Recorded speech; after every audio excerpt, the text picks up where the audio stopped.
Hi guys, my name is Chris and you're watching Wrestling Today. So let's start with last week's episode of SmackDown saw Jay kicked out of the building, potentially kickstarting a brand warfare storyline for Survivor Series.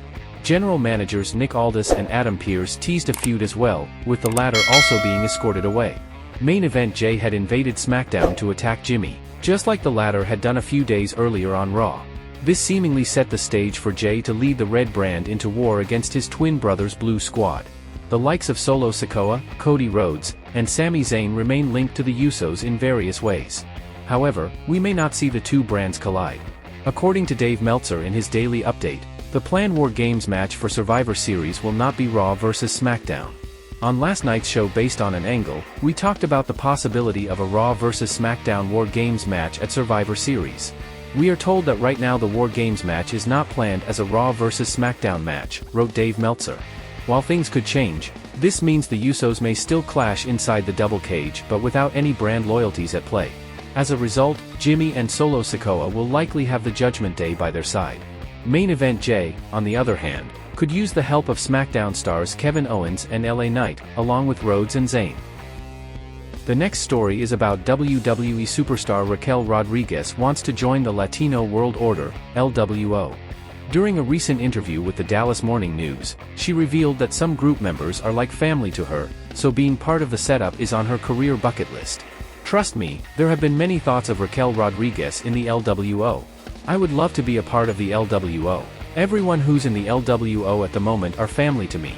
I started just a little bit before Cruz Del Toro signed with NXT. And when he came in, he just immediately felt like a brother to me, and we bonded immediately. He's always been there for me. It's really been hard that we're on separate brands because, again, it's like family. Same thing for Escobar, you know, Santos. He came into WWE, and immediately it just felt like I had another brother in the business. Rodriguez also credited Rey Mysterio, noting that he's one of the kindest human beings she knows. Recently, she's also found herself bonding with Zelina Vega and Joaquin Wilde, describing the former as her little sister as they grew close during their time on WWE SmackDown together. I'm already part of that family.